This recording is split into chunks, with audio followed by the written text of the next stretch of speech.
What's my line?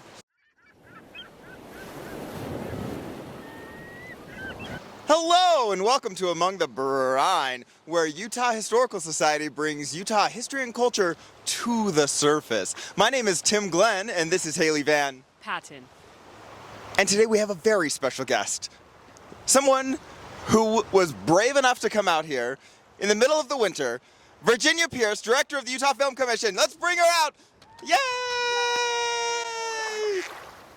Hi! Welcome, Virginia. Welcome. Thank you for coming. You. Yes, I'm excited to be here. So your name is Virginia, right? Yes. So do you know, off the top of your head, the capital of the state of Virginia? Burning question. Oh my gosh, you're gonna embarrass me. Is it Roanoke? It is Richmond. I had to ask. Virginia, you are the director of the Utah Film Commission, yes. And you've been in that role for several years now, right? 10 years, to 10 be exact, years. yes. So you have seen many, many films come through the state of Utah. I've seen it all. There have been 2 films that have shot out here in my time. 9 Days, which is a beautiful, beautiful film that was at the Sundance Film Festival. And then Brigsby Bear, which is a crazy film. Not to be confused with Brother Bear. There was another film shot in the 60s, 1962, right here at Saltaire, called Carnival of Souls, that is a horror film. It's black and white, it's beautiful. It really is a must-see. There was also HBO's Westworld, right? Westworld, shot here for a couple of years, yes. And I used to live in Green River, Utah. Oh, okay. And so there was always some rumor that they were shooting in Green River, but I never saw. Can you confirm or deny that Westworld shot near or in the town of Green River? I think they did shoot in and around Green River, potentially. They shot a little bit everywhere, but recently, Green River was host to a very big film that is coming out this spring. Can we announce it? No. Yes, we can announce it. So the new Marvel movie is called Thunderbolts. The trailer is out, and the first 2 minutes or so is all Emery County. Really? Yes. That's so exciting. Shout out Emery County. Virginia, you likely had a long, winding path to the role that you're in right now. How did you end up where you are, and is it because of a love of film? Like, tell us how you got here. I'm born and raised here, but left for college and most of my 20s to kind of see the rest of the world.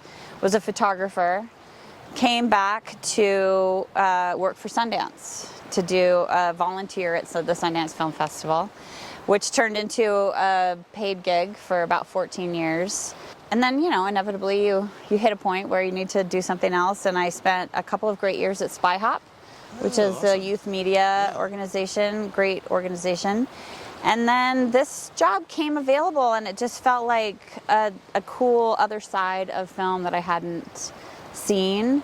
I didn't know much about the Utah filmmaking scene on this level. I knew a lot about the indie film or youth media, but this kind of brought it all together, so it's been really fun. You mentioned Sundance. Clearly there's a people of Sundance vibe that happens out in the world. And I'm just curious how... I thought I should wear all black, but I didn't. I wore almost all black. So I thought this was more the people of... So I guess what I'm asking is, do I fit in with the people of Sundance? You definitely, and you could look like someone, coming to visit Sundance Film Festival.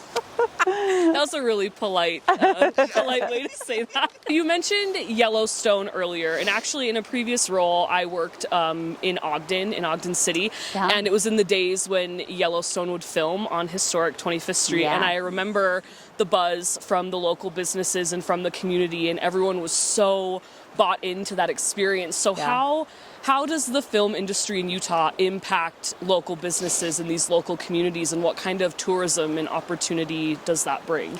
I mean, it's a huge impact. Not only is it economic impact, I mean, over the last 10 years, $600 million has been spent in film production in Utah. And it's economic impact in a cool way. It's on a community level. It's at the grocery store and construction and dry cleaners and jobs. And it can be in Green River, or it can be in Salt Lake, or it can be in Ogden. Okay, so we know that Lord of the Rings was not filmed here. There was no piece of the film shot here. But we are curious, what is the equivalent of the Shire in Utah, if we were to sell that to Stephen Jackson? Peter Jackson. Peter Jackson. I really do think, in terms of what makes it special, like you can't get the Great Salt Lake anywhere else. You can't get Bonneville Salt Flats anywhere in the U.S. You know, Forrest Gump runs down the road, decides to stop running in Monument Valley. Yeah. It's Utah's claim to fame. Yeah. And I think, but then we're also really good at Anytown USA. Like Disney loves us for that. Hallmark loves us for that. We do a ton of, you know, it could be any small town anywhere.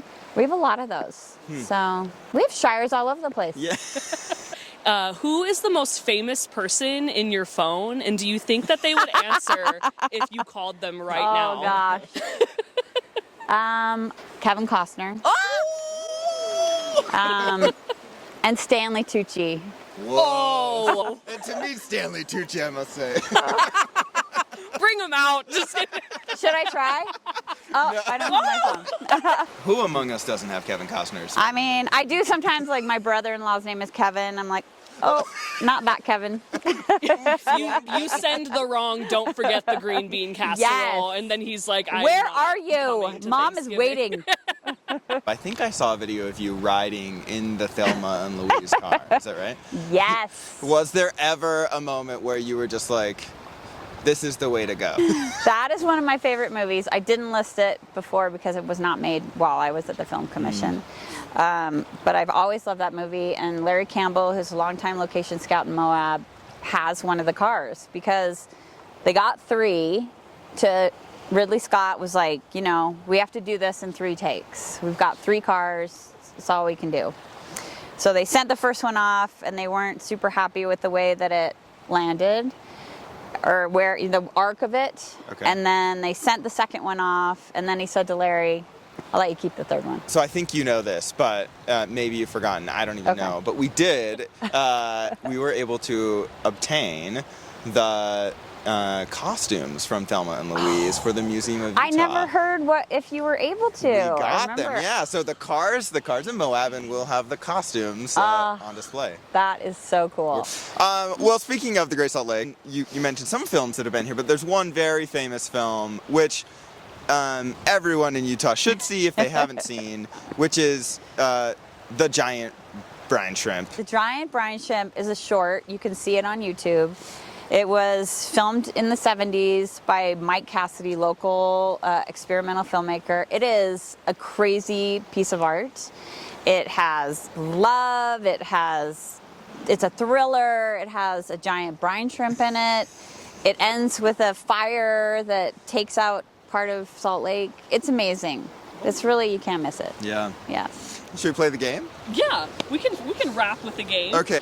We've put together a game, and it's called Fill in the Next Lyric. So Tim and I will start a song, and the song is a theme song from a popular film filmed in Utah. Oh, and gosh. when we pause, you're just responsible for the next lyric. We'll do it together.